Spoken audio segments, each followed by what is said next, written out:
So, I've been thinking about all this generative AI stuff. It feels like we've been handed this incredible new tool, something that should make us smarter. But I have this nagging question: what if it's actually doing the opposite? What if, indeed?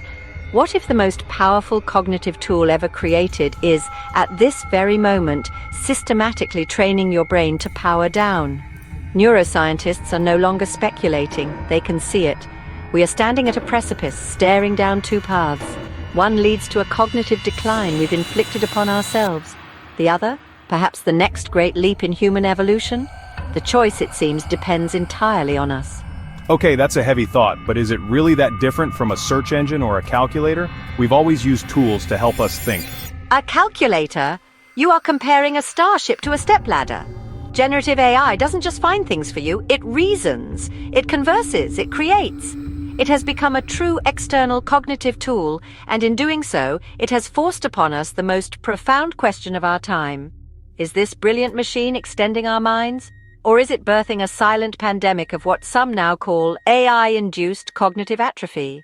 Cognitive atrophy? That sounds serious. Is that just a theory, or is there actual proof? The proof is chilling. Scientists call it cognitive offloading. We've always done it, but now we're delegating the crown jewels of cognition, complex analysis, and the very spark of ideation. A recent study of nearly 700 people was utterly unambiguous. The more they used AI, the weaker their critical thinking became.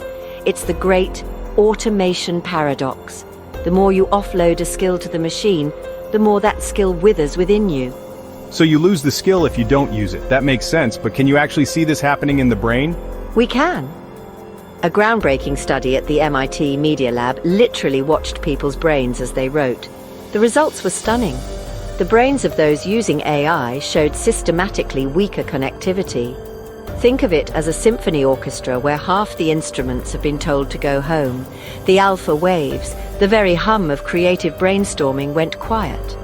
The theta waves, the rhythm section of your working memory, faded to a whisper. The creative burden, the cognitive load, it was all outsourced. The AI was doing the heavy lifting and the brain was silent. Wow, so the brain just gets lazy? Worse, the researchers uncovered something they call a cognitive debt. When they took the AI away from the habitual users and asked them to write on their own, their brains didn't just bounce back. The neural pathways, like muscles that hadn't been exercised, had become harder to recruit. They struggled. That's genuinely terrifying. But it can't all be doom and gloom, can it? Surely there has to be an upside to such a powerful technology. And there is. That is the magnificent, maddening other half of the story. When you change the goal, when it's not about getting a final answer but about supporting the thinking process, the results completely flip. The very same technology becomes a powerful cognitive partner. Studies show it acts as a creativity equalizer, giving the biggest boost to the least creative writers, making their stories richer and more engaging.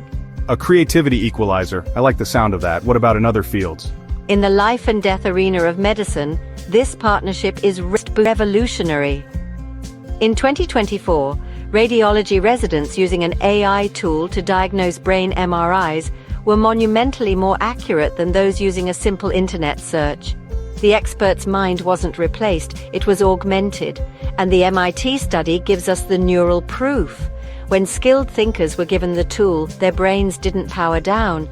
Oh no, they lit up, showing intense engagement as they applied their expertise to the AI, using it as a collaborator to elevate their own process.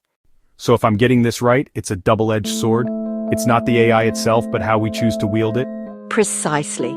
We are left with this profound duality. Use it as a shortcut, an end-to-end solution, and you get the cognitive crutch.